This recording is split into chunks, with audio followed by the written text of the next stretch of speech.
Esta conferencia comenzará a grabarse. Bien, entonces les comentaba que el ingeniero Gustavo Manuel Espinosa Rutter es egresado de la Universidad Veracruzana como ingeniero mecánico electricista. También ha sido fundador de la empresa KRO Asesoría Industrial, que es de servicios de ingeniería y verificación. También tiene una especialidad en seguridad y salud en el trabajo en el Instituto Europeo de Posgrado. Ha cursado, en la Universidad de Texas en Arlington, tiene un certificado de seguridad y salud en el trabajo. También es unidad de verificación VSTPS 140 en la NOM 20 de la Secretaría del Trabajo y la NOM 22 también de la Secretaría del Trabajo. En la entidad mexicana de acreditación, o sea, la EMA, es experto técnico EMA en normas de Secretaría del Trabajo y Previsión Social. También es experto técnico EMA en instalaciones eléctricas en la NOM 001 sede 2012. También es experto técnico en instalaciones de aprovechamiento de gas LP y natural.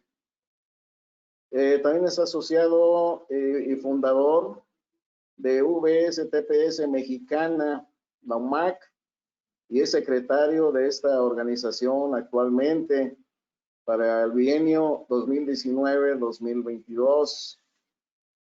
Y por último, pues es miembro de nuestro colegio, del CIMEC, y en el mismo también es perito en calderas y recipientes a presión, así como corresponsable de instalaciones. Entonces, los dejamos con él. Voy a pasarle los controles para que demos inicio a esta presentación. Permítanme un momentito. A ver, aquí está Gustavo.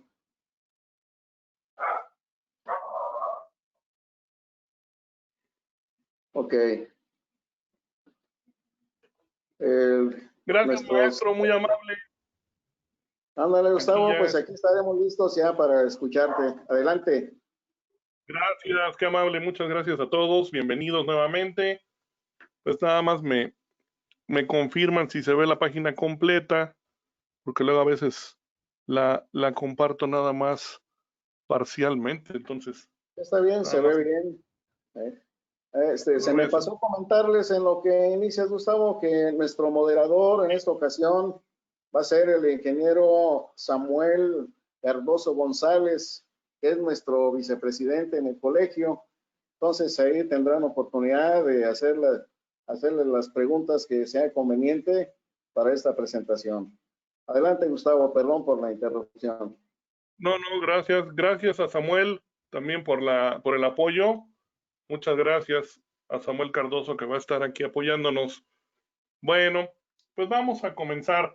Este es una pequeña plática, como muchas de ellas es un preámbulo para un curso que vamos a impartir aquí en el colegio o en la empresa, posiblemente.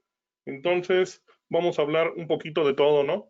Acerca de este tema tan grande que muchas veces se le menosprecia, ¿no? Porque piensa uno que es tan grande como la norma que lo regula, y la verdad que en México tenemos una regulación muy pobre de este tipo de maquinaria de equipo.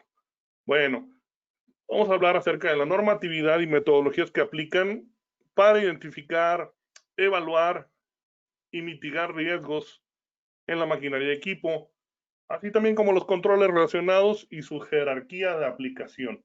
De eso vamos a hablar el día de hoy. En todas las empresas, pues tenemos ya maquinaria estándar, automática, manual, semiautomática, incluso tenemos robots, ¿sí? Y todos ellos representan algún riesgo de golpe, de atrapamiento. Vamos a ir viendo, vamos a ir platicándolo, ¿sí? Pero antes vamos a tocar el tema normativo. ¿Cómo empiezan esto de las normas? Bueno, en Europa ustedes al llegar habrán visto en alguna ocasión que las normas empiezan con EN, incluso si se adoptan dicen EN, ISO, etcétera, ¿no? Y todas van a parar a final de cuentas a un comité internacional. En China tienen sus normas que son las GB, Japón tiene las normas IS. Nosotros en el Tratado de Libre Comercio tenemos normas canadienses que usamos muy poco, pero tenemos normas de ANSI y de ASTM que usamos mucho. ¿Y cómo está esto? Bueno,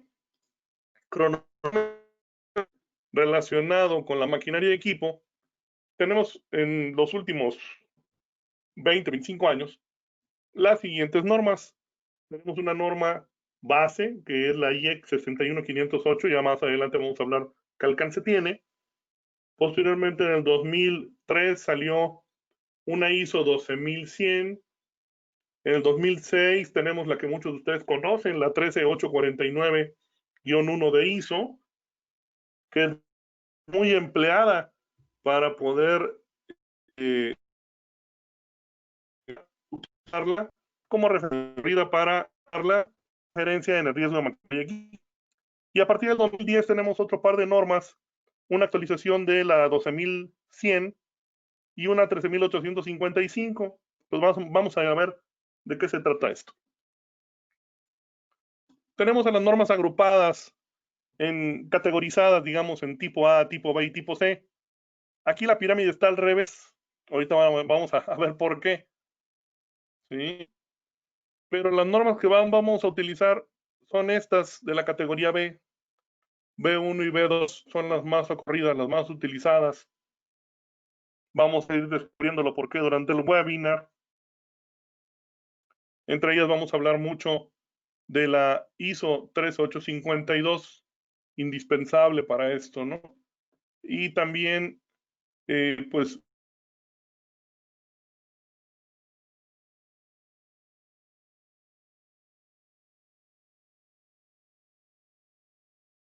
¿No se escucha usted? vamos a platicar un poco de las otras normas de apoyo y las más específicas de tipo C. Vamos a verlas también. Si gustan, con gusto me apuntan ahí en el chat y los programamos ahí la respuesta si es que hay una pregunta. Bien, bueno, pues tenemos 3 niveles. Nivel A, nivel B y nivel C de normatividad, como los tipos o clases que están. Aquí digo que la pirámide va al revés, porque normalmente las pirámides empiezan abajo y terminan arriba, este está al revés. ¿Sí? Aquí empieza arriba y termina abajo. ¿Por qué? Porque conforme se va abriendo este abanico, o esta pirámide más bien, ¿no? Tenemos más normas y más número de normas. ¿Por qué? Vamos a ver. Las normas básicas de seguridad se encuentran en el tipo A. Son guías generales que hablan de la maquinaria en forma muy general. Por ejemplo, tenemos la ANSI B11 o la ISO 12100. En el caso de agrupación ya de maquinaria por familias, tenemos ya el tipo B, en la cual podemos encontrar a la ISO 13849, que es la que más se usa, pero también podemos tener algunas otras normas de NFPA y de ANSI apoyando a estos estándares. Lo vamos a ir viendo en el camino. Y finalmente, para cada tipo individual de maquinaria o grupo de máquinas, ya tenemos normas especializadas. Y entonces ahí donde ya entran, por ejemplo, la ANSI RIA ISO 10218.1, ¿sí? Que son ya específicas de un grupo de maquinaria en lo particular. Vamos a hablar aquí un poquito de de qué tratan estas. Bueno, la madre de todas, por decirlo así, una norma muy básica de tipo A, es la IEC 51. Aquí nosotros podemos encontrar las definiciones de seguridad, ¿sí? Que normalmente habla de que pues, la seguridad está libre de riesgos, dice, y no hay tolerancia, no se tolera ningún riesgo. Entonces, eso es una norma genérica, ¿sí? De ahí, una de tipo también A podría ser la ISO 12100, pero ya en ella te plantea un modelo de 3 pasos que vamos a ir viendo más tarde. Este modelo de 3 pasos es un modelo o método para poder proceder a la reducción del riesgo por 3 pasos. El primero va a ser relacionado con el diseño, con la parte inherente al diseño. La segunda parte, el segundo paso, va a ser las guardas o equipos complementarios de protección. Y la tercera es información del uso. Ya vamos a ir viendo de qué se trata cada uno de ellos. Bien, la ISO 3849 ya es de tipo B. Entonces aquí no nada más categoriza los riesgos, sino que ya habla de algo que se llama performance level. Es el nivel de desempeño. Y lo vamos a ir viendo también en este webinar. Vamos a hablar un poco del performance level. Finalmente tenemos ya estas normas que, por ejemplo, la ISO 14121, ella nos de lo que son principios para poder hacer la reducción y los objetivos, ¿va? Y la IEC 60204 habla ya específicamente de equipo electrónico y programable, o sea, PLCs o robots, ¿verdad? Que normalmente termina en robots.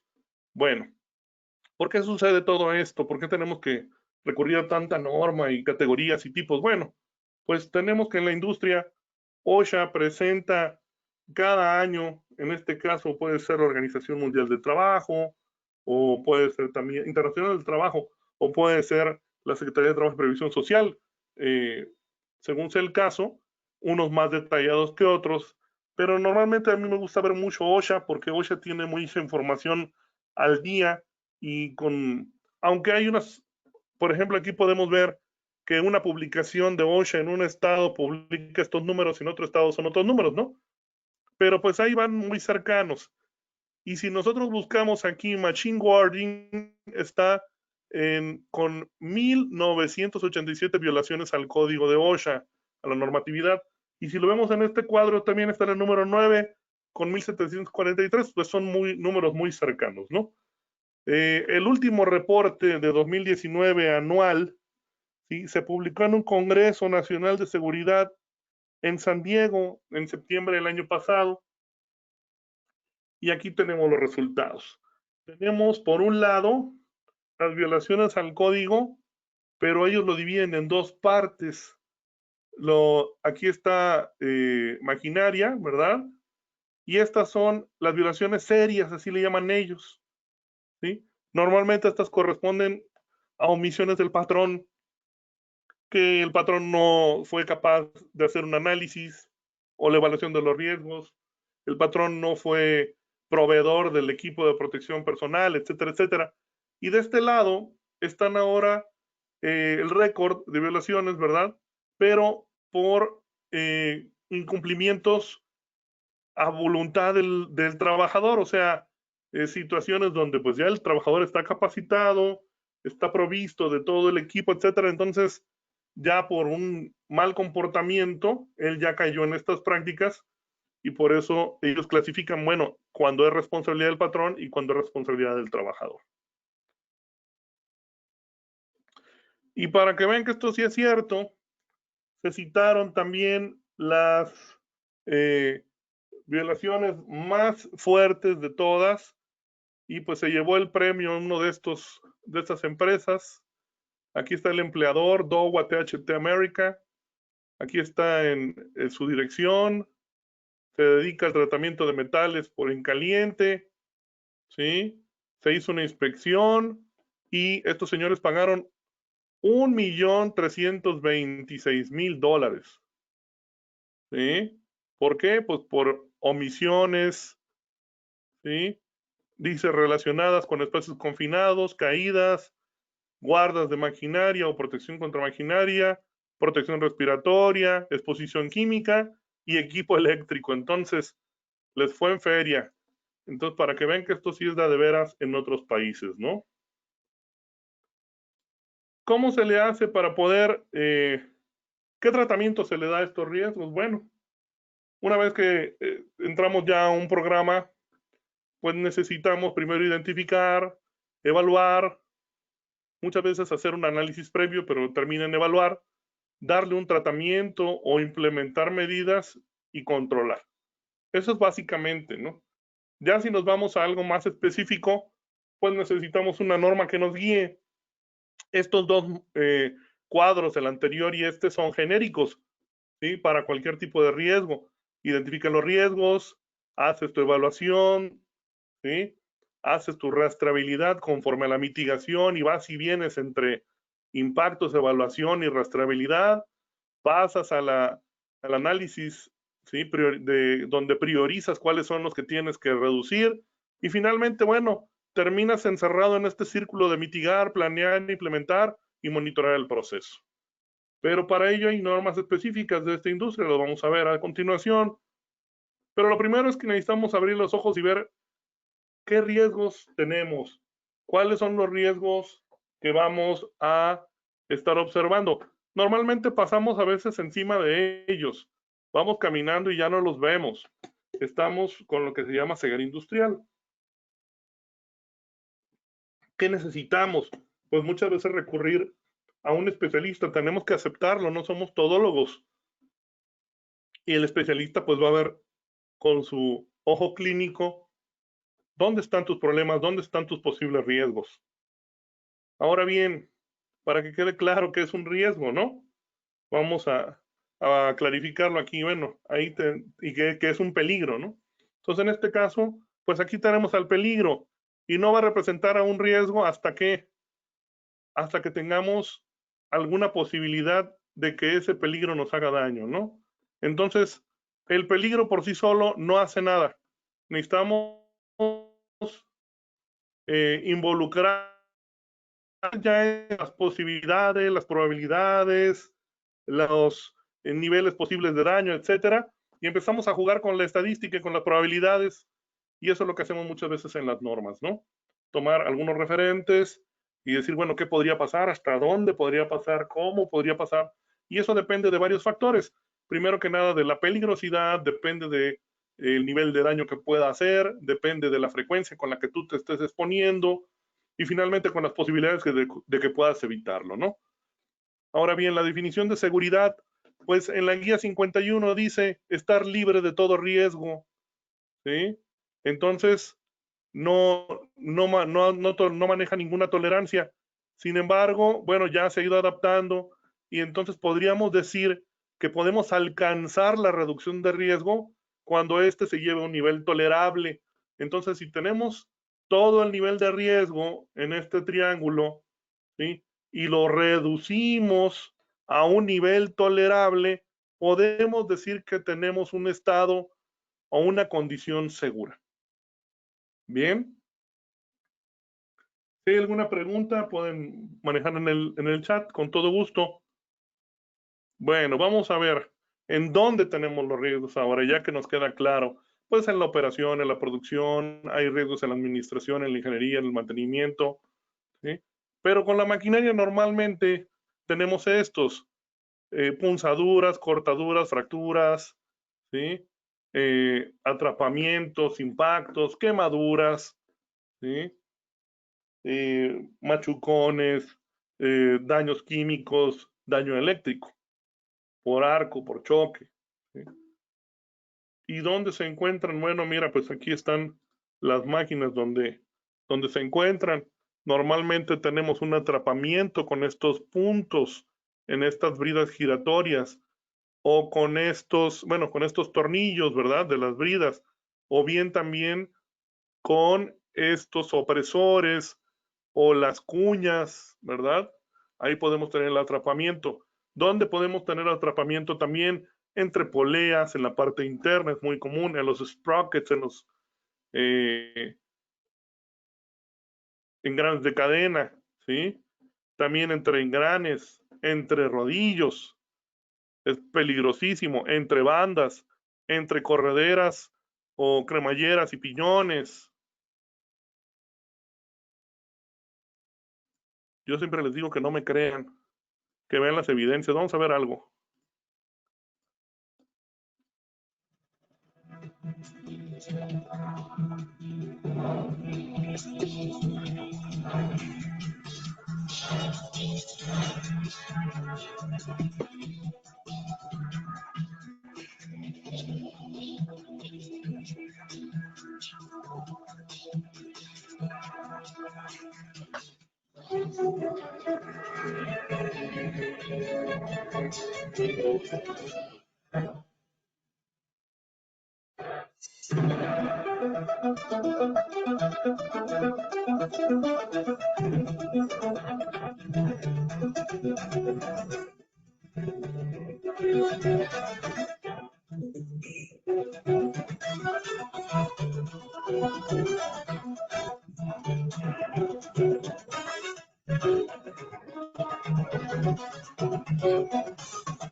¿Sí lo alcanzaron a ver? ¿Lo quieren que se repita? Sí se vio, sí se vio. Ok, bueno. La pregunta entonces, ¿le vamos a ganar a la máquina? No, ¿Somos más rápidos, más fuertes que la máquina? no. Jamás, ¿verdad? Muy amable, muchas gracias, compañero. Bueno, pues seguimos. Hay aplastamientos con las máquinas, golpes, a veces queremos pasar. Yo paso rápido en el pasillito, no importa ahorita, y el robot no me ve, pero pues en ese rato se da vuelta, ¿no? O algo baja, una prensa, o se acomoda alguna parte de la máquina y tenemos ese tipo de problemas. Pero bueno, también los tenemos con herramienta manual, también tenemos detalles con herramienta como discos giratorios, ¿verdad? Con grapadoras o clavadoras, ¿sí? Llegamos a tener ese problema.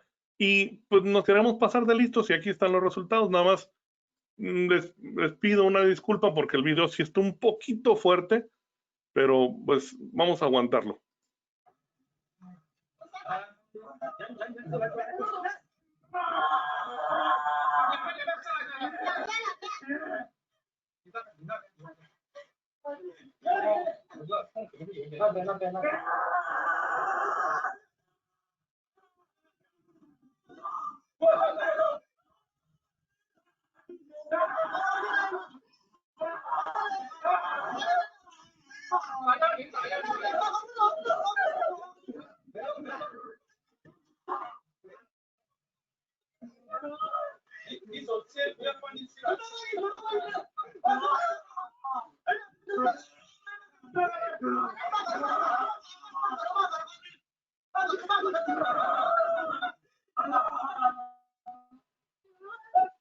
Bueno, este es uno de los casos más comunes en la industria.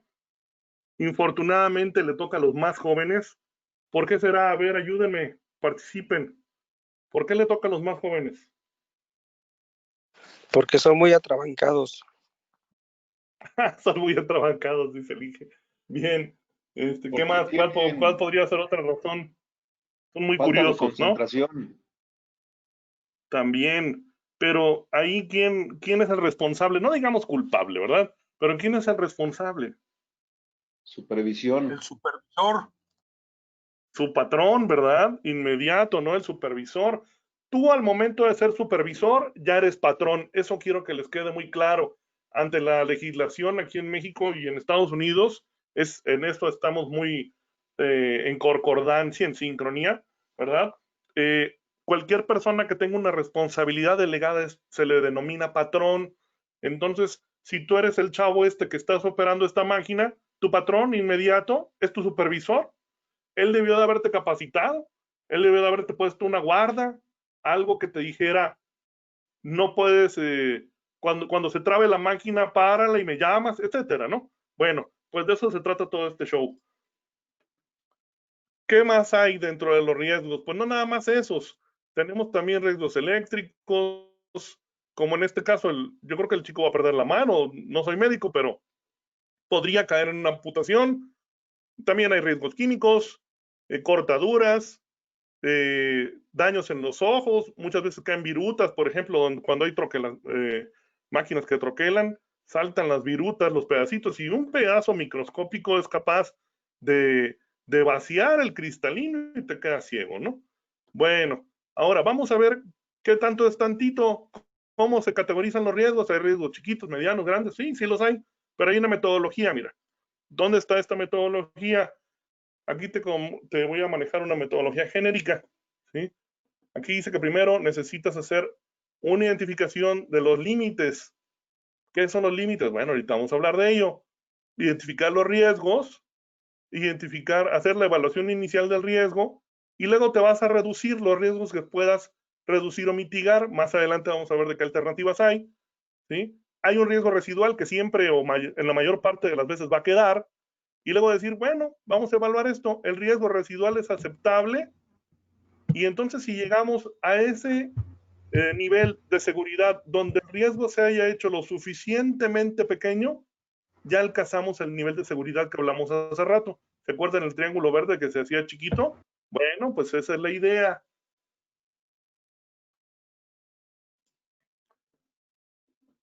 Y vamos a hacer una especie de matriz como esta, donde dice que el riesgo es ni ya, porque significa que es despreciable, menor, moderado, significativo o severo.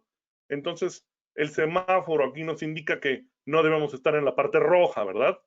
El riesgo moderado se encontrará entre las probabilidades de no probable, muy bajo, posible, medianamente probable o muy probable, y enlazado con, le repito, el impacto que pueda tener, que sea de impacto despreciable, menor, moderado, significativo, severo. Entonces, entre la posibilidad o probabilidad de que ocurra y la severidad de este daño o impacto, nosotros vamos a armar esta matriz.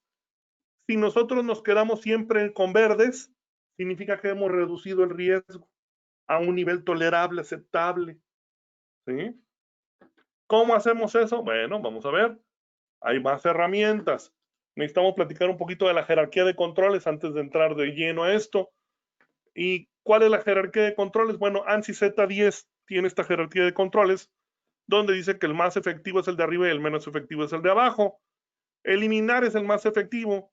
Hay que eliminar siempre que podamos los peligros.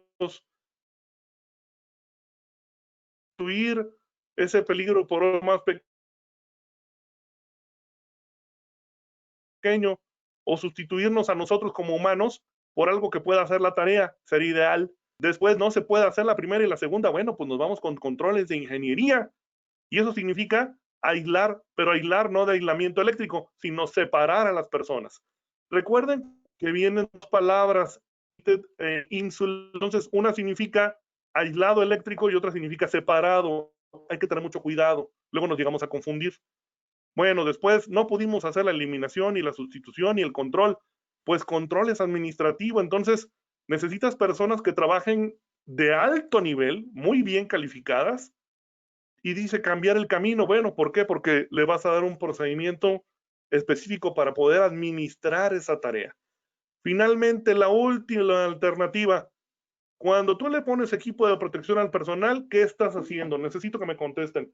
¿Qué haces tú al momento de brindarle al trabajador?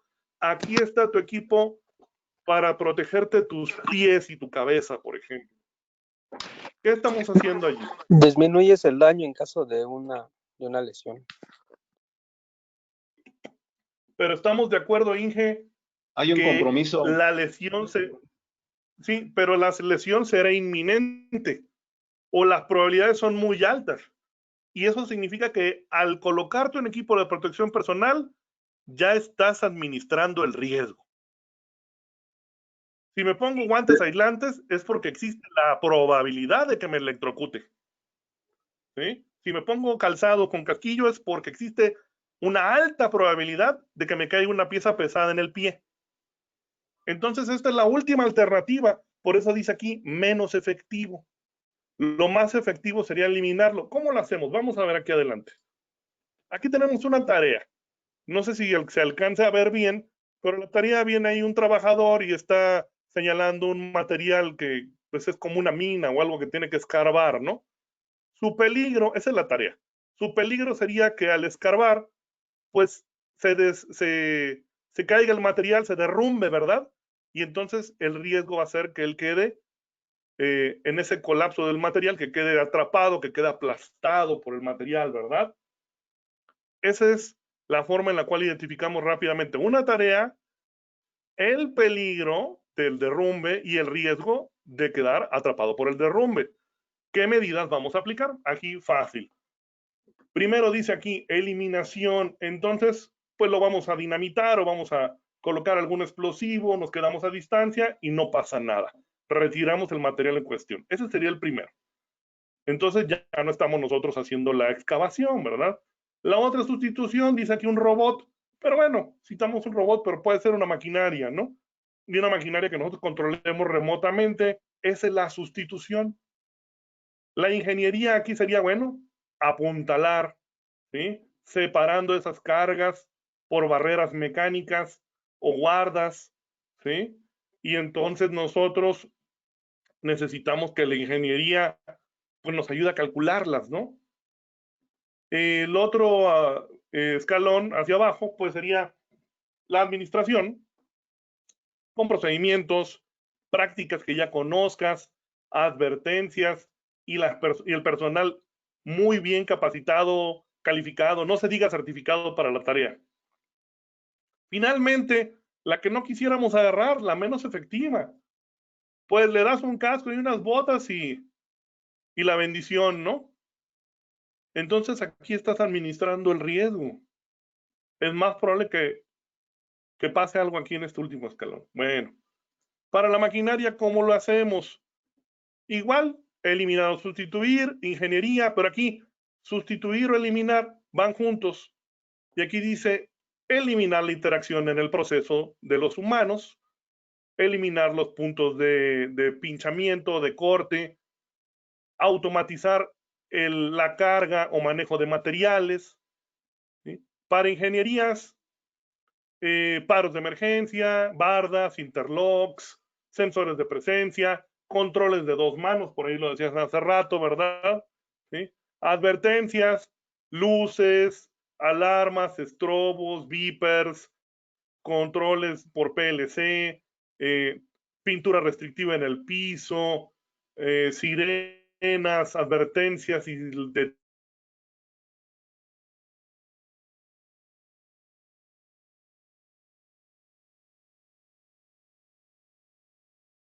etiquetas, ¿verdad? En la parte de administrativa ponen el entrenamiento de trabajo seguro, candadeado se refiere al loto, o sea, control de energías peligrosas, inspecciones de seguridad de equipos y finalmente el equipo protectivo personal, el EPP, pues ya sabemos, cascos, caretas, gogles, guantes, respiradores. Para la mitigación, bueno, en la mitigación podemos o aceptar el riesgo o evitarlo, como dice aquí, darle la vuelta, transferir el riesgo, reducirlo, que es lo ideal que siempre se busca, o atraparlo o aislarlo, o también podría ser dejarlo entre determinadas barreras, contenido, ¿verdad? Aún así, aunque nosotros tengamos muchos controles y procedimientos, etcétera, existe una teoría pesimista, digámoslo así, donde los riesgos, pues al final de cuentas, van a atravesar a esas barreras. Esta teoría pesimista, digámoslo así, se llama de las capas del queso suizo, en donde dice que definitivamente va a haber algún riesgo que va a poder pasar todos los controles. ¿Sí? Entonces debemos de tomar en cuenta que es muy poco probable la eliminación total. Siempre existe esa pequeña posibilidad de falla. ¿Ok? Bueno, ¿cómo se diseñan las máquinas? No vamos a tomar un curso de diseño, obviamente, pero vamos a hablar rapidito nada más de esto. Miren, existe este organigrama y este organigrama que está aquí en la izquierda que dice 1, 2, 3 pasos. Pues yo ya lo...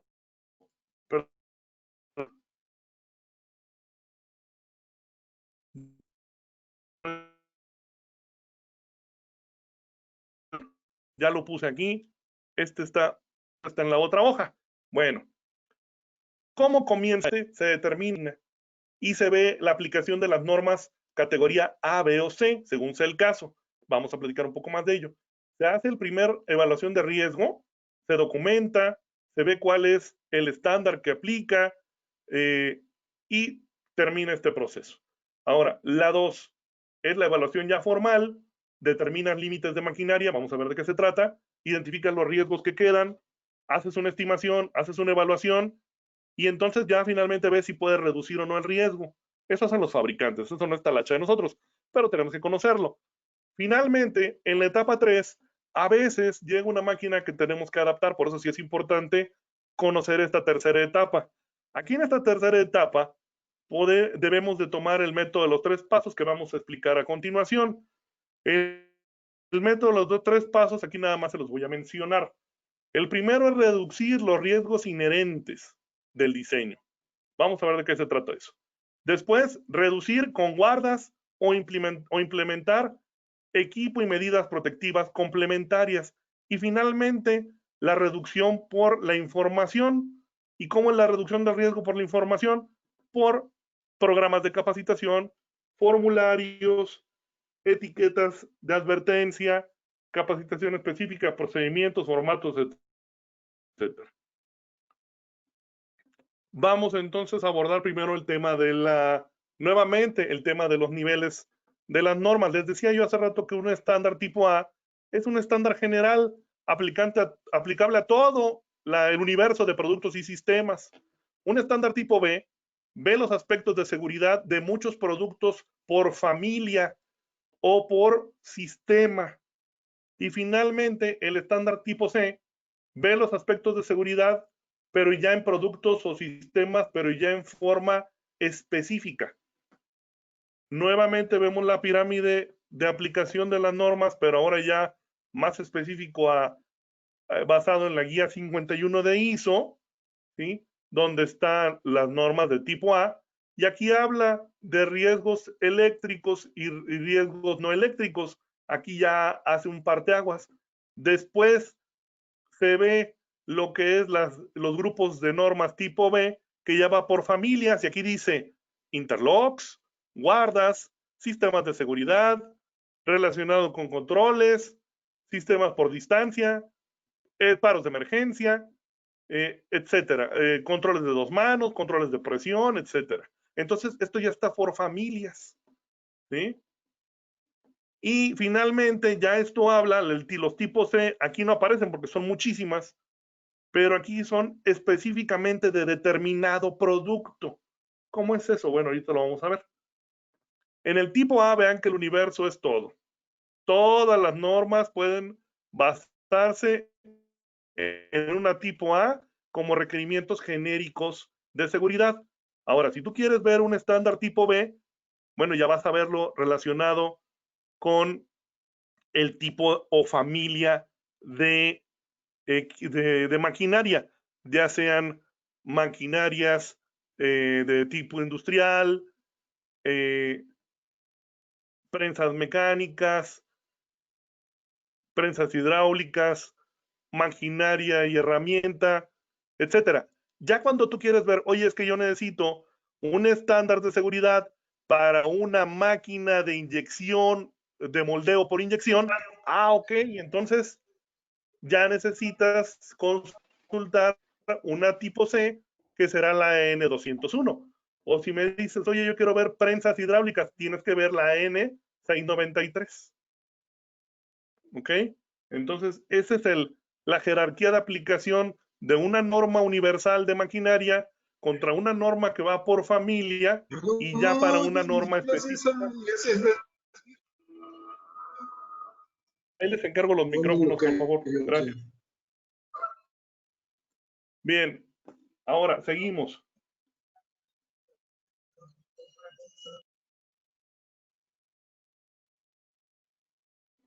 Sí. Seguimos con la evaluación. Bueno, pues ya sabemos que hay que determinar los límites. Vamos a ver un poquito más de los límites adelante. Identificar los riesgos, hacer la evaluación, la estimación, la evaluación, ver si se redujo, y si no se redujo vamos a aplicar el método de los 3 pasos y volver a hacer iteraciones hasta que salgamos del análisis, lleguemos a la evaluación y podamos tener un nivel aceptable de reducción, tal sea el caso que ya podamos decir que alcancemos el nivel de seguridad deseado. ¿Qué son los límites? Bueno, existen 3 tipos de límites. Límites de uso, límites de espacio y límites de tiempo. ¿Sí? Los límites de tiempo, pues es relacionado con las partes de la maquinaria, sus intervalos de mantenimiento, etcétera. Los límites de espacio tiene que ver con la distancia de los operadores y el espacio de trabajo.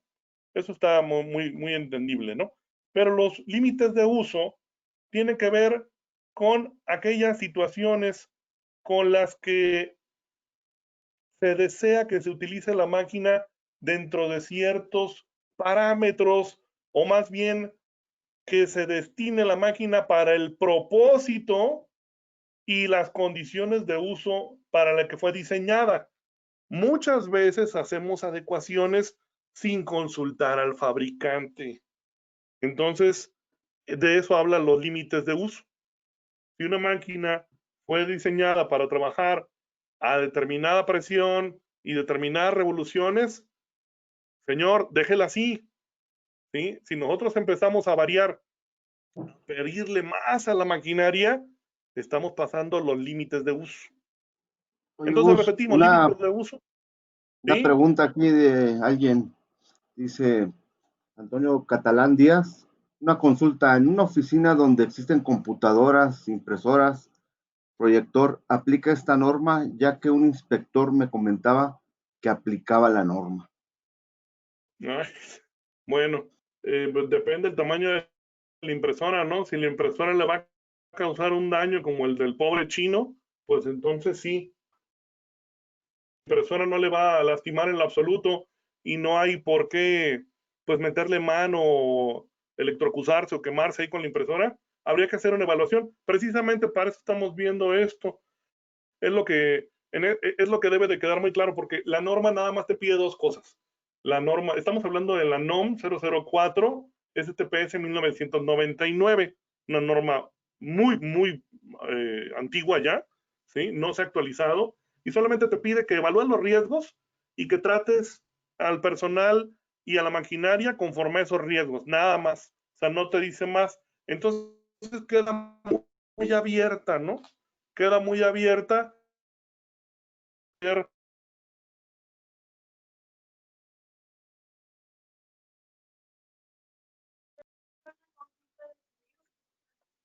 o cuál estándar puedas consultar, como en este caso los estándares que yo les estoy brindando, para que puedan hacer la evaluación. Entonces, lo que pedí aquí, como está aquí, y seguramente siempre o todo lo que pueda hacer de oficina, tiene sus medidas de seguridad, júrelo. ¿Sí? Entonces, va a estar dotado todo ese mobiliario, esos equipos, ya fueron bien pensados, ya no hay más forma de reducirles el riesgo, ya son riesgos tolerables, solamente hay que hacer entonces esto, de lo que estamos hablando, los límites de uso, ¿sí? No podemos pedirle más a la impresora o más a la cafetera, etcétera, ¿verdad? Entonces, saber cuáles son esos límites de uso, hay que leer los instructivos, ¿sí? Saber cuáles son sus límites de espacio. Le vas a poner un montón de servilletas a la cafetera, pues vas a incendiarla, ¿sí?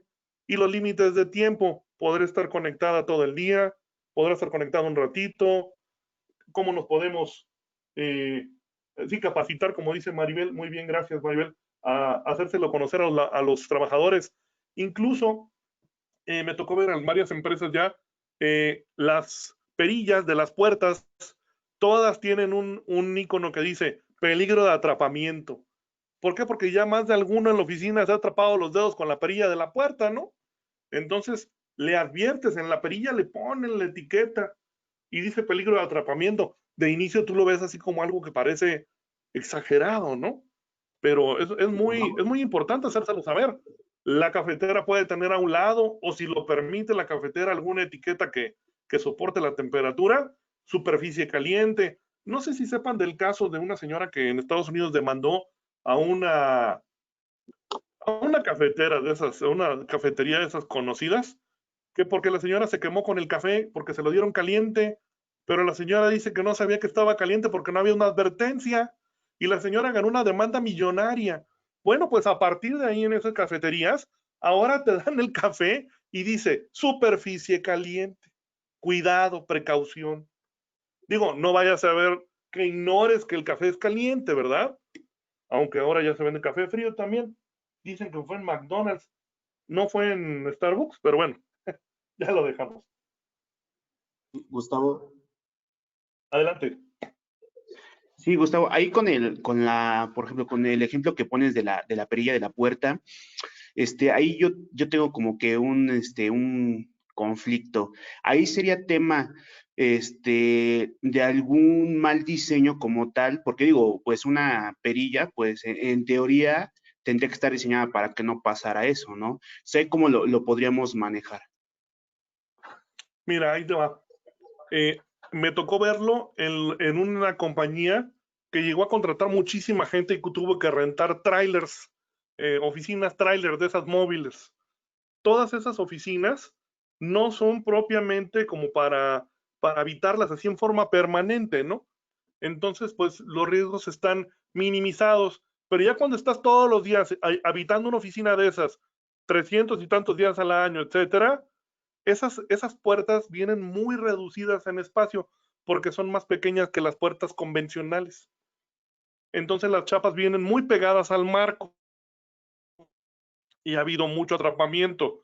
Entonces, en esta empresa que lo vi, que es una empresa norteamericana, ellos ponían en 2 idiomas en la etiqueta, porque decían, bueno, ya si se atrapan es porque por culpa de ellos, yo ya les advertí. Entonces ya no queda en ti como patrón, independientemente de que si el diseño era bueno o malo, etcétera, tú ya detectaste el riesgo, porque puede que haya rentado 300 trailers o 100 o los que sean, pero no vas a cambiar todas las chapas, ya vienen así. Entonces, alguien identificó el riesgo o sucedió un atrapamiento, no se diga, inmediatamente el control fue por advertencia, ¿me explico? Perfecto, gracias. Sí, muchas gracias, muy buena pregunta. Pero sí, yo les recomiendo hacer esto, ¿sí? Hacer su detección de riesgos. Bueno, ahora, ya tenemos identificados los riesgos, ya dijimos, ya aquí está el chino, ¿no? Aplastamiento, cortadura, atrapamiento con rodillos o por la ponchadura o perforación por el taladro, etcétera. Ya los tenemos identificados. Ahora, ¿qué hay que hacer? Bueno, vamos a ver qué posibilidades existen de que de que este riesgo, accidente ocurra, de que este daño ocurra, y vamos a ver qué posibilidad hay o qué tan fuerte es la severidad más bien de este daño o incluso la muerte. Entonces, dice que es ligero, medio, serio o fatal. Entonces dijimos, no, pues mira, este riesgo detectado es, vamos a pensar, una intervención de una maquinaria con una prensa, es serio. No queremos decir fatal, porque hay algunas condiciones que tal vez nada más sería atrapamiento de un brazo, de una mano, entonces bueno, es serio, ¿no? Ahora, ¿qué tan posible será? ¿Muy bajo? ¿Posible? ¿Alto o extremadamente alto? No, pues comparativamente alto. Bueno, entonces tenemos un nivel ya aquí detectado en esta matriz, un nivel 4. Ahora, ¿qué significa esto? Si es bajo, o sea que te den unos, pues hay que implementar medidas si es necesario de reducción, siempre y cuando vaya de mala mano con tu evaluación. De 2 a 3 se considera un riesgo medio, el cual debes de implementar prontamente ya medidas, ¿sí? En la maquinaria, en el equipo, etcétera, ¿sí? Pero son básicas.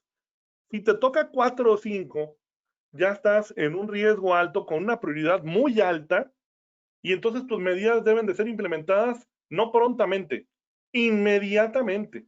Incluso las operaciones deben de ser detenidas antes de implementar. O sea, ya lo detectaste y ya lo evaluaste en 4 o 5, detén tu proceso hasta que no coloques las medidas de reducción. Ahora, el método de los 3 pasos, ese te sirve para poder reducir ya una vez detectado ese riesgo y categorizado. Te repito, vamos a ver medidas inherentes al diseño. Aquí podríamos regresar al ejemplo de la chapa. Oye, el diseño de la chapa está mal, está muy pegada a, no sé, al marco, o es que el marco quedó demasiado grueso, demasiado espesor y se junta con la perilla, caramba, no puede ser. Bueno, ¿qué vamos a hacer en ese caso? Bueno, pues vamos a reducir, a relocalizar la perilla, ¿se puede? Sí, no. Oye, el marco se podría retirar, quitarle los clavitos que tiene, pasarlo en una cinta de carpintero de esas para reducir, o en una sierra y volverlo a colocar, y ya con eso tendríamos un espacio mayor. Eso es lo que vamos a ver en medidas inherentes al diseño. Después dice, guardas y equipos preventivos de protección complementarios o medidas complementarias. Aquí no podríamos hacer nada en la chapa. Aquí en la chapa, pues esto se queda en cero y como medida complementaria, no le vas a decir, oye, ponte unos guantes o ponle una guarda, es imposible, ¿sí? Pero aquí lo que le puedes decir en el tercer paso es información del uso, por eso está la etiqueta. Punto de atrapamiento, cuidado, precaución. Entonces, en ese punto de la chapa, tú estás agarrando la chapa y normalmente estás viendo que agarras. Entonces, vas a ver la etiqueta y vas a hacerlo con más cuidado. Esa más o menos es la filosofía de la implementación de los 3 pasos, ¿sí? Aquí viene ya más detallado en base a la norma 12100 de ISO que salió en 2010, ¿sí? Y habla de que puedes tú mejorar los sistemas, ¿sí? Adicionando guardas, mejoras, etcétera, ¿sí? Al sistema por diseño. En el caso ya de lo que es vamos a ver aquí cómo se aplica. Bien, necesitas ir de un estado de peligro o inestable a un estado seguro. ¿Cómo? Aquí viene. Con la operación, la posible obstrucción, vas a ver la decisión de los elementos de la maquinaria y vas a ver un sistema en el cual tú puedas ya tener la detección del estado seguro. ¿Cómo lo vas a lograr? Vamos a ver un ejemplo. Un ejemplo de la implementación de los 3 pasos. Paso 1 dice, medidas de seguridad inherentes al diseño. Entonces tienes 2 caminos. Remover los riesgos, o sea, eliminarlos, o hacer una reducción de la severidad para que el daño sea menor. En este caso aquí había un robot y dice el robot fue removido, pero pues eso no es realista. Si el robot está es porque lo necesitas. ¿Qué es lo que vas a hacer entonces? El motor pues fue cambiado por uno de más baja potencia para que el daño al operador en un momento dado de que interactúe indebidamente con él, en un caso de una colisión, el daño sea menor. Entonces, esto es más viable. Por ahí preguntan que en dónde se puede ver la grabación. En el canal FECIME o en el canal CIMEC de YouTube. Te metes a YouTube y le pones CIMEC AC y ahí entras. O le pones FECIME AC y ahí entras. Por ahí dice la señalización en la chapa, suponiendo fuera en una máquina, debe verse como último recurso, según entiendo. Así es la última parte de esta jerarquía. Ahorita lo vamos a ver. Bueno, entonces aquí, o removerlo o reducir la severidad del daño con ¿qué? Un motor de más baja potencia. O sea, de la potencia mínima requerida para hacer la tarea. En el segundo paso, tenemos guardas o equipo o medidas de protección complementaria. Vamos a ver las guardas. Las guardas pueden ser aislantes o separadores. ¿Y cómo haces? Bueno, pues pones una reja. ¿Para qué? Para que nadie pase donde está el robot. Esa es la primera. Es la más lógica, es la más común, es muy eficiente si se implementa bien. Más adelante vamos a ver los elementos complementarios. La otra es utilizar paros de emergencia por guardas móviles, por switches en las puertas o interlocks, por equipo protectivo, por cortinas de luz o por escáneres láser. Vamos a hablar de ellos más tarde. Y aquí dice las medidas complementarias. Paros de emergencia normalmente son las medidas complementarias. Vamos a hablar un poquito de ellos también. Y finalmente, las instrucciones, lo que dice el compañero de la perilla, ¿no? Métodos para comunicar la información al usuario, ya sea señales, ahí están las advertencias, ¿no? Advertencia, peligro de choque, y que esta gente lea el manual. O sea, a ver, ¿tú vas a operar esta máquina? Sí, lee el manual. Oye, que la voy a operar. No, lee el manual. O sea, tiene que ser una obligación del trabajador y no está en ninguna norma mexicana, ¿eh? Dice seguir instrucciones, pero no dice seguir el manual. Entonces yo creo que debemos de trabajar en aclarar esa situación, que diga seguir instrucciones y luego abajo, instrucciones son leer el manual y leer los procedimientos, llenar los formatos. Tendría que venir así de claro, ¿no? Bueno, pues estos son los 3 pasos, repetimos, medidas de diseño inherente que vamos a modificar, medidas de guardas que van a ser separadores del peligro o paros en la maquinaria automáticos por interlocks, cortinas, escáneres o medidas complementarias de protección como un paro de emergencia que pueda ejecutar una segunda persona. Finalmente, el paso 3, que trata de que los riesgos se reduzcan a través de la concientización, las señales y la información de los manuales, ¿sí?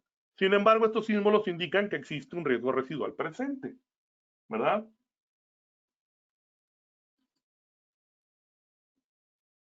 Normalmente las indicaciones dicen, pues no opere sin las guardas en su lugar, ¿sí? Y aquí algo chistoso, ¿no? Dice, precaución, esta máquina no tiene cerebro, use el de usted. Luego queremos que la máquina piense por nosotros, ¿no? ¿Hasta aquí alguna pregunta?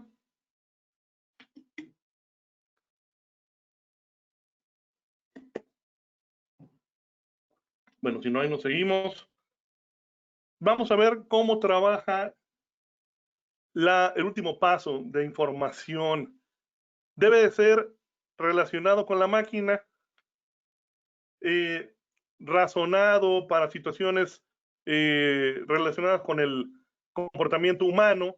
¿Por qué? Porque normalmente usamos por ejemplo, aquí dice ejemplo 1. Cuando usamos la máquina con la puerta abierta, con el sensor del switch o del interlock bloqueado, ¿sí? O trucado, ¿no? Como le diríamos acá. ¿Sí? Eso está mal, ¿no? Otra, atentando a remover o intentando remover o removiendo algún componente, ¿verdad? Que sea parte del sistema operativo de la máquina de seguridad.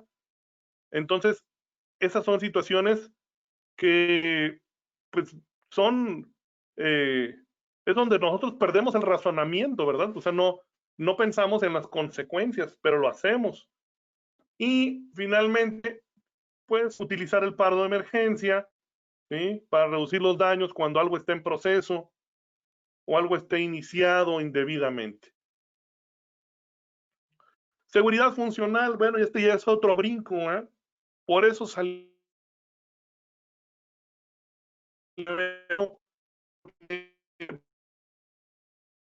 la ISO 13849 bajo las circunstancias de la revisión de las demás normas, etcétera, todos los dice que esta norma trata de regular las funciones relacionadas con las otras que había habido en el año 2000. Ahorita vamos a ver cómo evolucionó las normas. Bueno, tenemos la N954, que es la madre de todas. Ahí categorizaba nada más los riesgos y categorizaba los sistemas de protección. Sin embargo, categorizar los sistemas de protección, ya necesitaríamos verlo en un curso formal con todo el tiempo y con todos los ejemplos, ahora sí que en blanco y negro para que se entienda mejor, pero podemos decir que esto es demasiado genérico. No hay un nivel de evaluación. En la ISO 13849.1 ya existe que le llaman PL, que es el performance level, es el nivel de desempeño. ¿De qué? De las protecciones de acuerdo a su o de los sistemas de protección de acuerdo a su categoría. Y dice que tiene que ver con la probabilidad de un fallo que puede existir en una hora de trabajo. ¿Ok? Entonces ya esto eleva a otro nivel la evaluación, ¿sí? Para ver cuál es el sistema, categoría y nivel de desempeño que vamos a requerir para poder tener el menor daño o la menor falla por hora probable, ¿verdad? Finalmente sale una IEC 61508 y 62061, donde habla de los PLCs y habla ya de un nivel SIL. Vamos a ver qué es el nivel SIL más adelante. Y habla de la frecuencia promedio de un daño o falla que esté relacionada con la seguridad funcional. Entonces, vamos a ver de qué se trata esto. Primero que nada tenemos las categorías, ¿sí? Y tenemos el nivel de desempeño. Las categorías empiezan en B, luego va 1, 2, 3 y 4, de la más baja a la más alta. Esas son las categorías de la estructura o de la arquitectura de nuestros componentes de seguridad, ya sea en sistema o por partes. ¿Ok? El sistema, aquí tenemos las categorías abajo, y ya vamos a ver que el nivel de desempeño pues es diferente entre los niveles B, el 1, el 2, el 3, y va creciendo, ¿sí? Y los más estrictos pues es el nivel E, ¿no? Del nivel de desempeño. Y el nivel de desempeño, ¿en función de qué está? Vamos a ver. Vamos a ver qué variables llevan a que las categorías puedan evaluársele su nivel de desempeño, ¿sí? Aquí está este cuadro. Está en función de 3 variables principales: la severidad de la herida o del daño, la frecuencia de la exposición del riesgo y la posibilidad de evitarlo. Esto para mí fue muy fácil de entenderlo porque NFPA 70E tiene el mismo esquema, solo que ahora se biparte, y esto ya fue lo nuevo para mí, ¿sí? Siempre el 1 va a ser algo reversible o de tiempo corto o muy posible de realizar. En el caso de los números 2, va a ser algo serio o irreversible que puede incluir la muerte en la severidad. En el 2 va a ser tan frecuente y continuo que el tiempo va a ser muy largo de exposición, y en la posibilidad de evitar va a ser muy raro que lo podamos evitar. ¿Cómo hacer esto? Bien, pues tenemos esta matriz donde decimos categoría del elemento protector B, 1, 2, 3 o 4, y aquí dice medidas que pueden ser sobredimensionadas con el riesgo, categorías que por preferencia, posibles categorías que pueden adicionar medidas y categorías inaceptables, ¿no? Ahorita vamos a ver. Entonces dice que tú comienzas una evaluación primero con la severidad. Recuerden que esto es bajo y esto es alto. Después la frecuencia, esto es poco frecuente o muy frecuente. Y finalmente tenemos muy probable de evitar, poco probable de evitar, y nuevamente probable de evitar y muy poco probable de evitar. Esto se entiende un poquito más con esta tabla.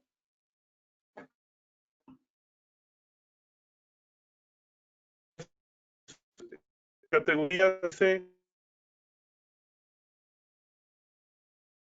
Tenemos por ejemplo aquí las categorías, y dice que son el comportamiento del sistema. Dice que ocurre una función, una pérdida de las funciones. Aquí por ejemplo en la 1 ocurre una falla, pero hay una poca ocurrencia de que se convierta esto en categoría B, y así la seguridad avanzando. Aquí hasta que dice que cuando la falla ocurre, la seguridad funcional siempre está en desempeño, o sea, siempre existe algún plan B, siempre existe algún respaldo, ¿sí? Y las fallas se detectan en tiempo preventivo antes de tener una pérdida. Entonces, este es el mejor nivel definitivamente, ¿sí? Aquí por ejemplo lo explico un poco más.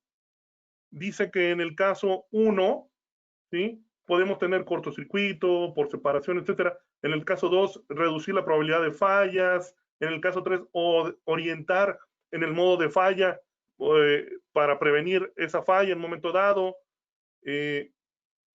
Aquí, por ejemplo, en el número 4 se detecta, pero tardíamente.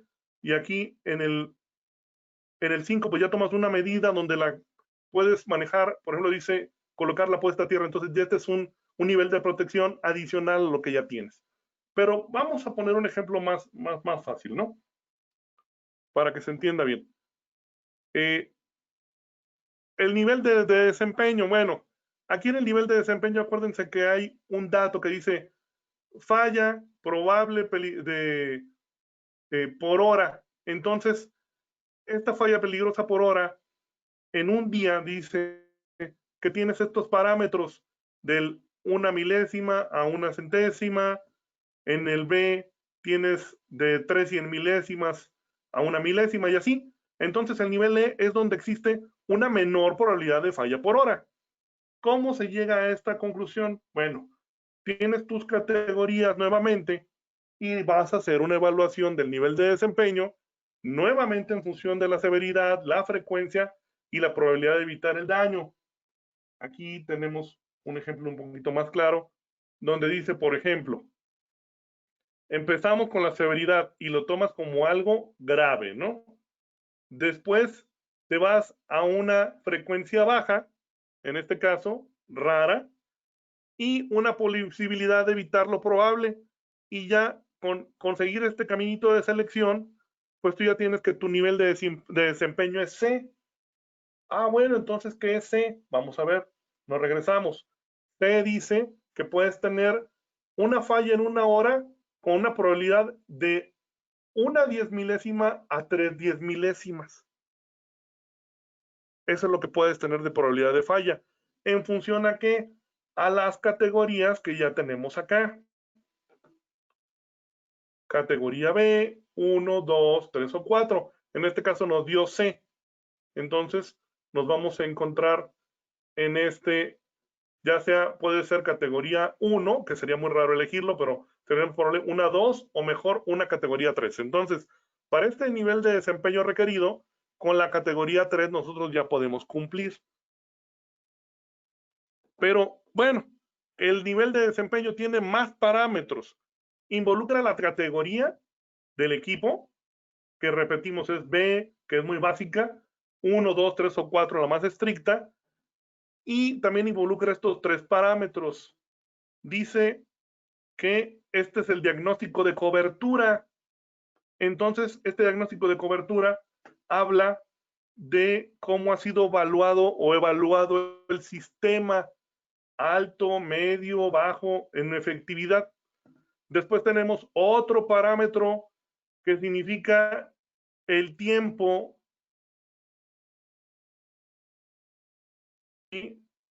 relacionada con alguna parte del sistema. Y entonces ahí tenemos, bueno, cuál es el tiempo en el cual se puede presentar. Y dice, el tiempo puede ser, pero esto es inverso, porque bajo significa que va a suceder más rápido. De 3 a 10 años va a suceder la falla. Medio, de 10 a 30 años puede suceder la falla. Alto, de 30 a 100 años de probabilidad de que suceda la falla. Y finalmente, una expresión de confiabilidad relacionada con los controles de acuerdo a las posibles causas comunes. Y esta es una clasificación que, bueno, habría que hablar unas 2-3 horas de ello, ¿sí? Que habla de que hay dos categorías de más de 65 puntos, igual o mayor, o de menos de 65 puntos. ¿Sí? Y finalmente, con toda esta información, tú puedes evaluar el nivel de desempeño para llegar a esto. Bueno, ¿qué nivel de desempeño? Hace rato vimos que podía ser un nivel C, que lo logramos con un flujograma, ¿se acuerdan? Vamos a regresarnos para que nos posicionemos ahí donde estaba el flujograma. Es este. Aquí dice, bueno, severidad seria, frecuencia rara y posibilidad de evitarlo si hay posibilidad. Entonces, tomábamos este camino de severidad, frecuencia y posibilidad y llegábamos a un nivel C. Esta es una forma básica de evaluarlo. Ya con los otros parámetros que les di, pues hay que hacer una evaluación más concienzuda, ¿sí? Y podemos llegar a una tabla como esta. Ahorita no tendríamos tiempo de explicarla, pero básicamente involucra, vean, la categoría, el tipo DC, que viene siendo un desempeño promedio, ¿sí? La posibilidad de que esto falle, aquí dijimos que baja era de 1 a ver cuánto era, de 3 a 10 años, de 10 a 30 años, entonces en este caso va a ser de 10 a 30 años, ¿sí? Y la relación del comportamiento de la posible falla origen del equipo, y a este caso le agregaron un nivel de confiabilidad de 65 puntos. Bueno, ya conjugadas todas estas variables, se determinó que es tipo C. Este es un modelo más complejo, definitivamente. Bueno, ya que tenemos el nivel de desempeño seleccionado, vemos que aquí nos dice que la probabilidad de una falla peligrosa por hora, ya habíamos mencionado que era de 10 a la menos 6 a 3 por 10 a la menos 6. Era, me parece, una 10 contra un 3 10, ¿verdad? Entonces, esto se traduce ahora ya contra el nivel SIL. Vamos a ver, bueno, ¿qué significa ahora? ¿Cómo traducimos el nivel de desempeño del control con el nivel SIL? ¿Y qué es el nivel SIL? Bueno, el SIL dice, IEC 61508.1, que es el nivel de integridad de la seguridad. En español, bueno, vamos a traducir ahora esas probabilidades por hora de falla a una probabilidad de falla por hora, pero en alta demanda del modo de operación. Entonces, si elegimos C, el nivel SIL es igual a 1, y estas son las variables, pero ¿qué significa? C igual a 1, entonces 1 significa que puede haber una falla, aquí dice, de una 100 milésima a una millonésima, y esto significa en horas de trabajo que puede haber una falla entre 100,000 horas y 1,000,000 de horas. Cuando ustedes vean un equipo que ya viene por la norma IEC clasificado de esta forma, por la IEC 61508, con un nivel SIL del 1 al 3, esto significa que si trae nivel 1, al 1 al 4, perdón, del 1 al 3 va a ser el 1 una falla por cada 100,000 o 1,000,000 de horas. El nivel 2 es por cada 1,000,000 o 10 millones de horas. El nivel 3 es de 10 millones de horas a 100 millones de horas. Y el nivel 4 es algo de veras increíble, que son 100 millones y 1,000 millones de horas de trabajo continuo. Quiere decir que solamente va a fallar una vez en esos rangos de horas.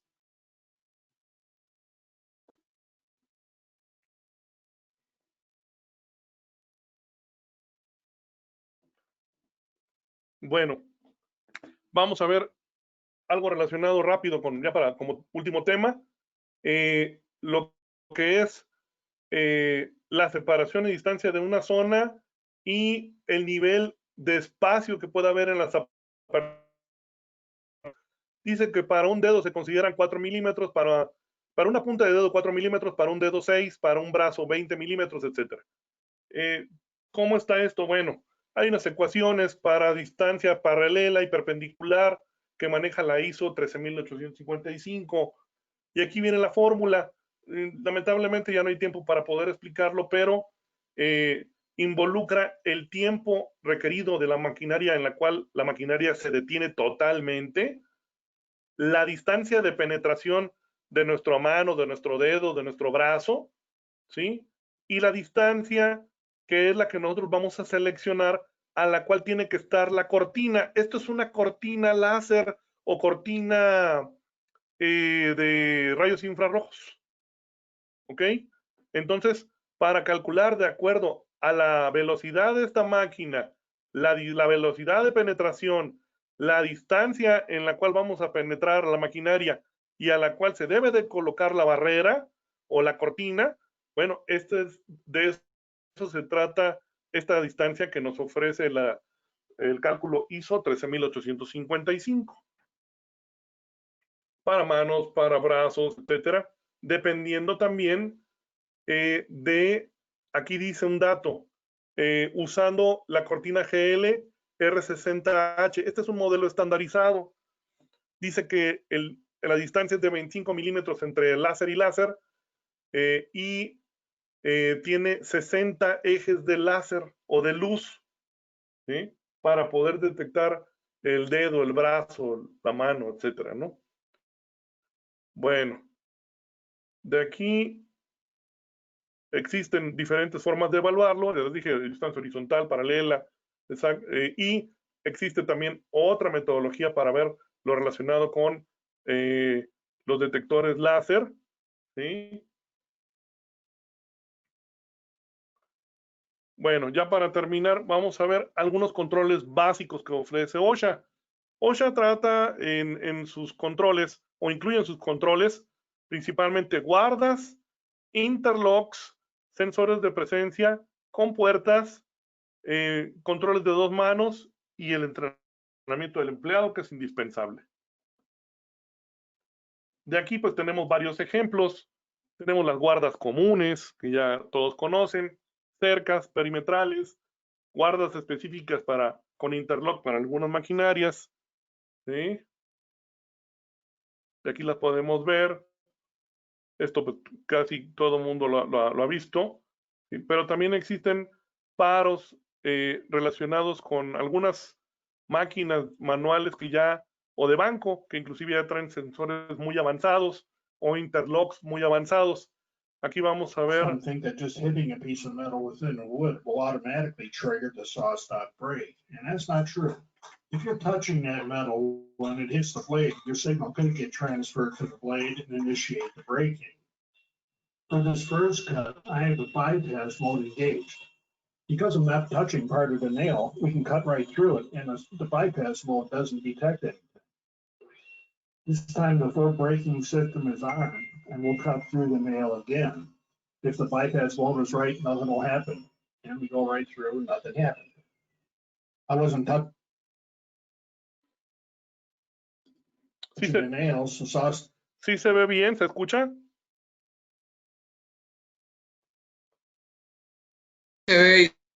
No sé si me puedan confirmar. Didn't see any change. It didn't deploy the brake. Aquí este señor lo que hizo fue colocarle un clavo para que vean que efectivamente la sierra no se va a detener por un clavo. Va a cortar con todo y el clavo la madera, ¿verdad?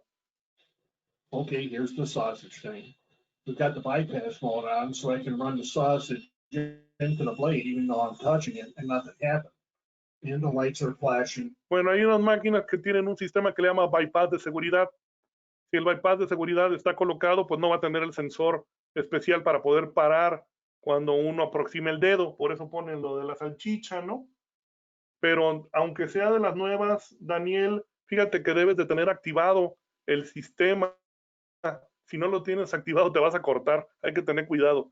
Vean entonces, ahorita él va a activar el sistema y efectivamente va a poder parar. Switch box showing that there was a detection. Now, real time with the full system armed. As soon as the blade touches the sausage, blade's gone. Notice that the sausage moves just as the blade drops out of sight. That little bit of contact is all it took. This time I'll wash the cartridge from underneath the table. It's amazing how quickly this happens and it's all done.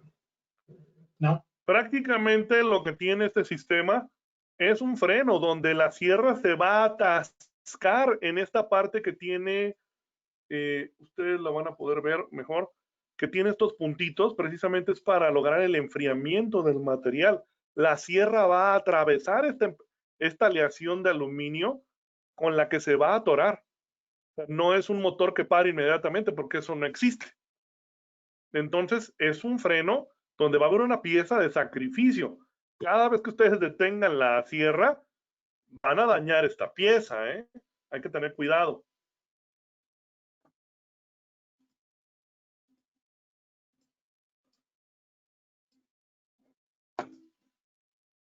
slow motion. Watch for the flash. That's right.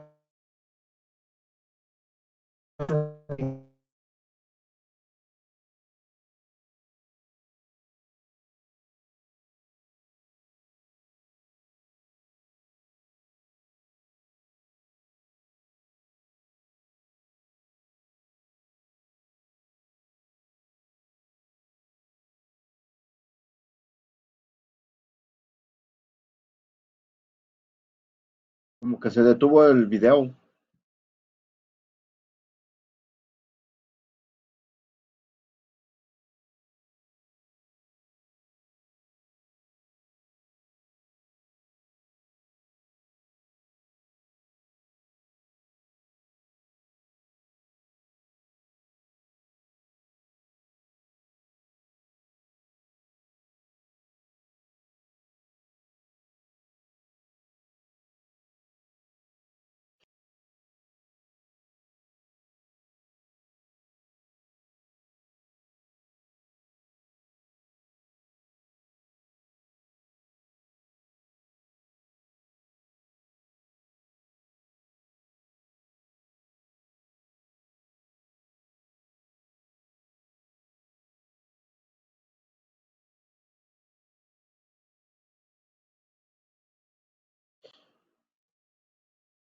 Me parece que ya no te escuchas, Gustavo.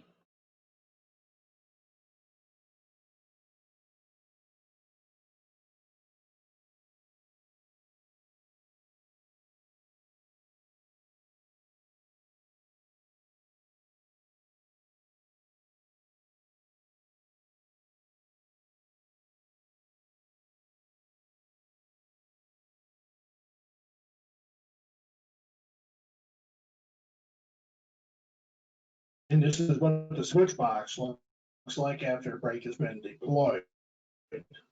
And this is the brake call after it saved us all that damage. You can see the teeth went before they. Me dicen que no me escuchan. ¿Me escuchan? ¿Me confirman? Ya te escuchamos nuevamente. Ok, bien, gracias. Bueno, les decía que el sistema se basa, ya ven que la pieza se sacrifica, la de aluminio, ¿no? El resorte activa en 20 milisegundos, dice este señor. Entonces es un tiempo demasiado rápido. Pero aún así, sí te alcanzas a llevar una cortada, ¿no? Entonces no son 100% seguros. Van a hacer lo que mencionábamos en el triángulo. Van a llevar el riesgo a un nivel tan pequeño que tú digas, bueno, si es seguro, no voy a perder el dedo. ¿Me explico? A eso es lo que queremos demostrar con este video. Bueno, vamos a dedicarle tiempo a otra protección. Esta es una protección por interlocks. Aquí la máquina se ve pues atrás de esta malla amarilla, ¿verdad? Sí. Se ve que está actuando, que se está moviendo. Fíjense que hay un detalle que no se toma en cuenta bueno, no existe en la norma mexicana número 4. Resulta que la malla debe de permitir que la máquina que está atrás de ella se pueda ver. Si tú pintas la reja a modo tan deslumbrante como normalmente se ponen amarillas, fluorescentes o amarillo caterpillar, etcétera, es casi imposible ver la máquina que está atrás, ¿sí? Entonces la máquina normalmente vemos más la reja que la máquina. Se tiene que ver si se está moviendo o no. Entonces, y ese punto de recomendación viene en OSHA, no viene en nuestra norma mexicana. Aquí, por ejemplo, se abrió la puerta y el interlock lo que hace es bloquear la máquina y detenerla. Aquí va la puerta otra vez a cerrarse. Y el interlock que es, pues un micro switch. Y ahora ya va a cambiar de verde a rojo. Entonces quiere decir que la máquina va a volver a moverse, que está en peligro lo de adentro. Pero mientras tú no muevas la reja, tú estás seguro. Bien. ¿Qué otros sistemas de protección hay? Bueno, pues están estos sistemas que son paros de cuerda. ¿Y el paro de cuerda qué es? Pues precisamente una cuerda que va alrededor de la máquina y al final de cuentas la cuerda termina en mover un micro switch, como ahorita vamos a ver. Se utiliza mucho en máquinas muy largas, donde si tuvieras que ir al paro de emergencia, tendrías que caminar 6, 8, 10 metros o más.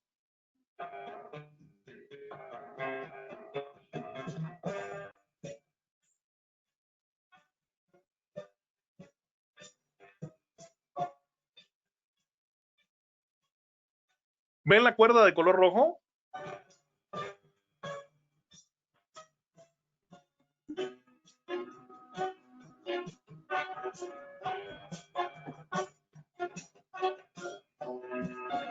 Y la cuerda termina en un micro switch. Tú jalas la cuerda y el micro switch se activa y la máquina se para.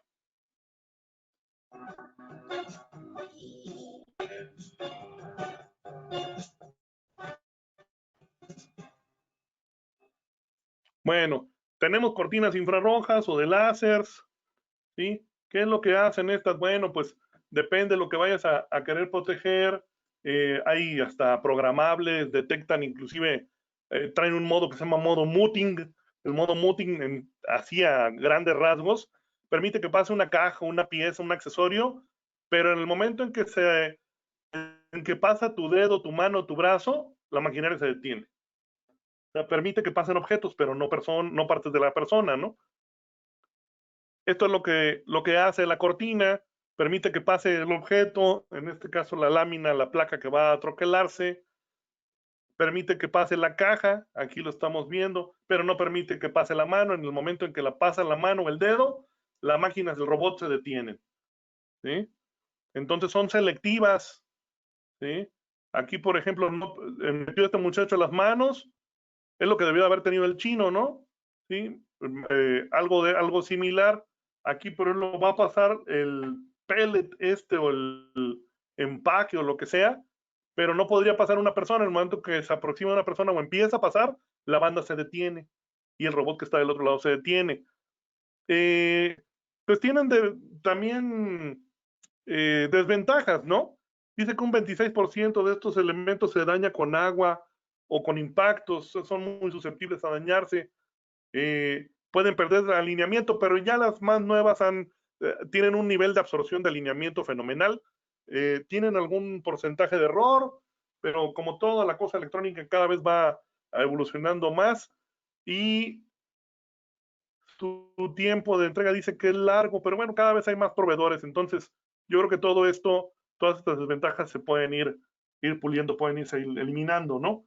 ¿Dónde las aplicas? Bueno, pues las aplicas en diferentes puntos, en forma horizontal, en forma vertical, en forma de aproximación.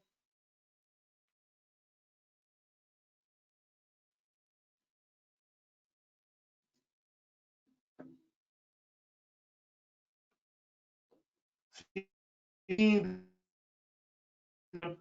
hay unos que son medidores de vibración, bueno, controles de 2 manos, absorber. Están también los métodos de 2 manos, es para que no metas la mano a la máquina, ¿no? Que tiene, o pie y manos, etcétera, ¿sí? Bien, y tenemos aquí un ejemplo, espero se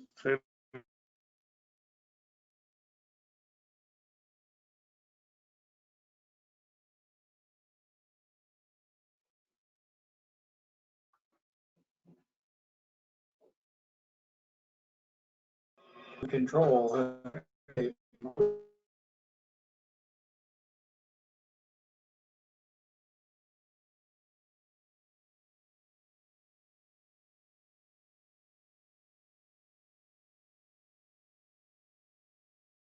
Time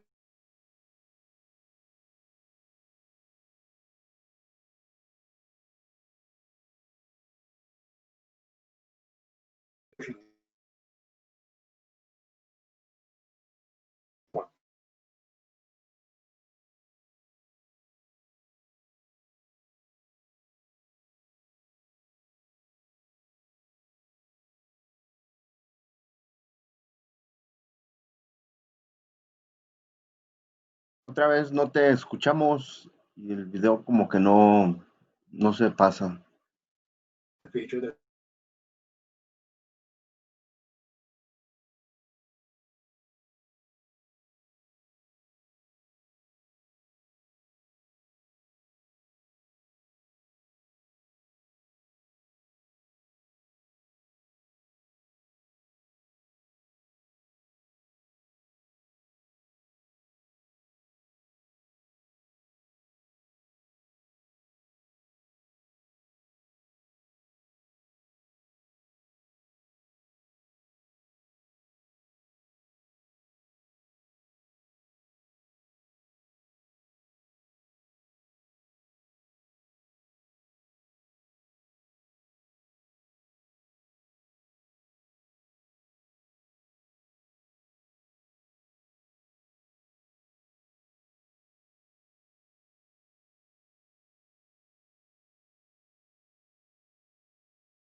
Oye, Samuel, soy Jorge Ugalde. Te sugiero que alguien le hable por teléfono a Gustavo porque o ya damos por terminado esta sesión. ¿Qué pasa? Gus, ¿estás?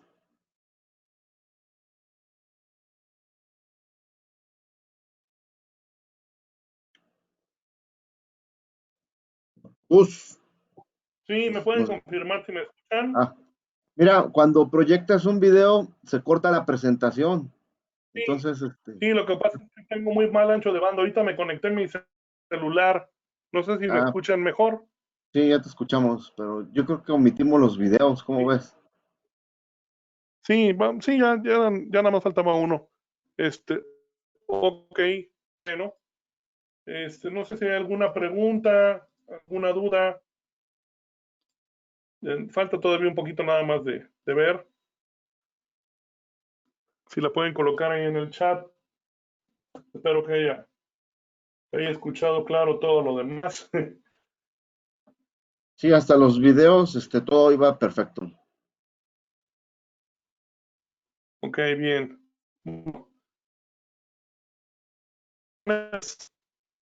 ¿Sí?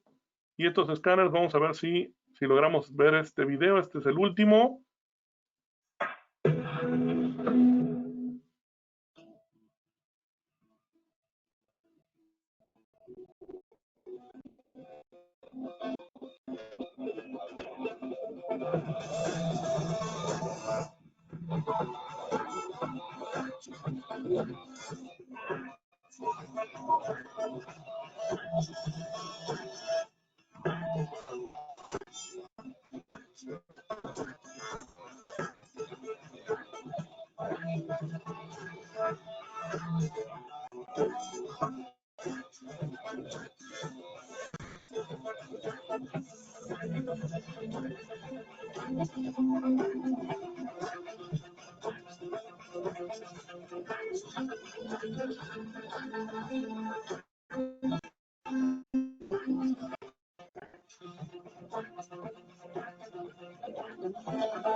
Bueno, de esta forma los escáneres lo que hacen es detectar si la persona ingresa al espacio. Ya no necesitas una reja, pero entonces el escáner va a estar en esta parte, en esta esquina, y otro en la parte posterior del robot, donde va a estar viendo si tú entras caminando o corriendo a la velocidad que sea, y tiene ciertos márgenes, ciertos niveles de sensibilidad, y cuando tú ya estás en una frontera ya muy aproximada, el robot se detiene totalmente, ¿verdad? Bueno, pues un resumen de controles y ventajas, ustedes lo van a poder ver aquí. Cuando puedan ver el video ya grabado, pueden darle un pantallazo inclusive y copiarlo. Pero aquí, por ejemplo, existen diferentes barreras o guardas. Aquí ves sus aplicaciones típicas, cadenas, motores, ¿sí? Bandas, su acción de seguridad como es, sus ventajas, sus limitaciones o desventajas, ¿sí? Aquí, por ejemplo, como para las barreras o guardas, normalmente pues interfiere con la lubricación, ¿verdad? Puede interferir en un momento dado. Otros de tipo interlock, por ejemplo, dice que se aplica normalmente en prensas, en impactadoras, en fundidoras, en sistemas de robots. ¿Sí? ¿Cuáles son las ventajas? Pues dejas de utilizar las manos para alimentar, puedes cerrar automáticamente la guarda, pero ¿cuáles son las limitaciones? Pues las limitaciones de los controles pueden ser la distancia, los requerimientos de distancia, depende del desempeño y funcionalidad del control, y así, bueno, viene aquí otro tipo de barreras, de sistemas semiautomáticos, ¿sí? Y finaliza con sistemas de controles de dos manos, sensores de presencia.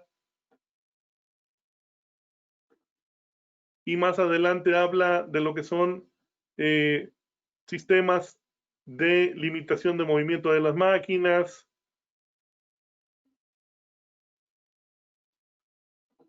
También lo que son dispositivos pasivos, de restricción, barreras de advertencia. Bueno, pues ahí está ya el resumen. Si hay alguna pregunta, pues estamos a la orden. Si necesitan algo, pues aquí está mi correo también. Espero que este curso esté disponible para febrero más o menos, o marzo, y podamos tener un evento ya en forma, ¿no? De unas 8 o 10 horas relacionadas con este tema. Pues por mi parte agradecerles su paciencia, una disculpa por el corte del internet, pues es una situación ahorita de demanda, ¿no? Empieza a demandar más el ancho de banda y nos vamos hacia abajo con el internet, infortunadamente.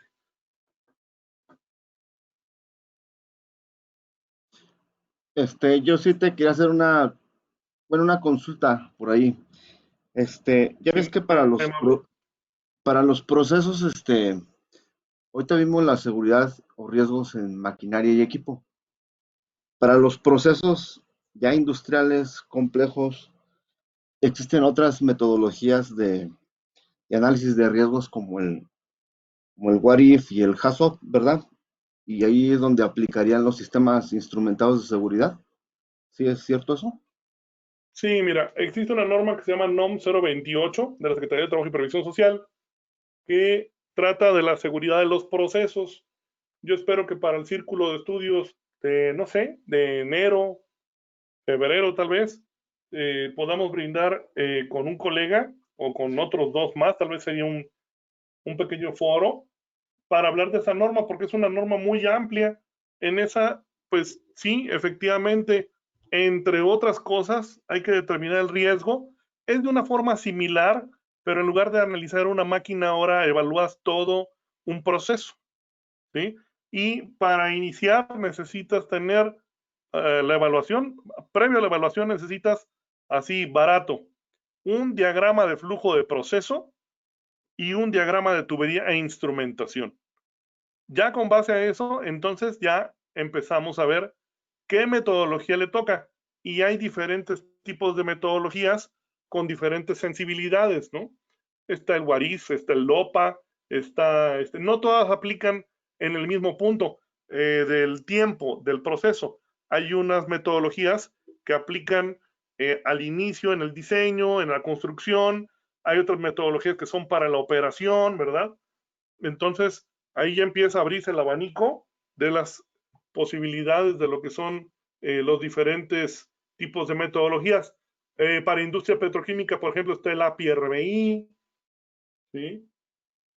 Es muy similar, Samuel, pero ya brincas entonces ya de lo que es una máquina a un proceso. Y te vas a hacer la norma 28.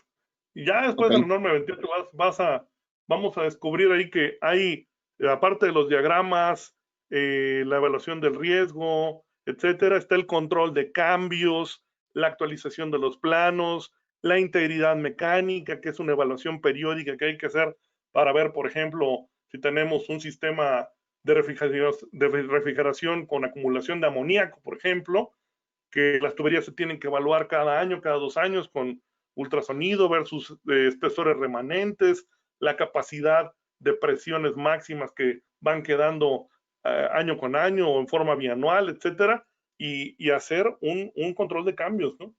Es algo bastante compleja esa norma y muy interesante, la verdad. Esperemos presentárselas el año que entra. Muy bien. Gracias, Salvador. González Robles, muy amable, a tus órdenes. La verdad es muy poquito el tiempo, muy poquito el tiempo pero bueno, ya se habló un poquito de ello. Si alguien tiene una pregunta o algo, abra por favor su micrófono y hágasela directamente a Gustavo, por favor. O por el chat, como gusten, a sus órdenes. Sí, como dice Samuel, hacen uso del micrófono, mejor. Por ahí veo al maestro Ugalde. Gracias por seguirnos, maestro, y siempre nos acompaña. Muchas gracias. Gustavo, por aquí, me costó trabajo entender tanto inglés. Me cansé. Sí, ¿verdad? Es que infortunadamente casi toda esta información viene en inglés, pero ya para el curso lo vamos a tener ya por lo menos en Spanglish. Ah, no es cierto, no, lo vamos a tener en español. Sí, la verdad que es algo pesado, pero ¿sabe qué pasa, maestro? Que, bueno, usted lo sabe mejor que yo, que las traducciones, de por sí todas las traducciones son malísimas de las normas americanas al español, pero en este tema de la maquinaria todavía son peores. Entonces, preferible manejarlo todo en inglés, es más digerible, aunque sí es cansadón, definitivamente.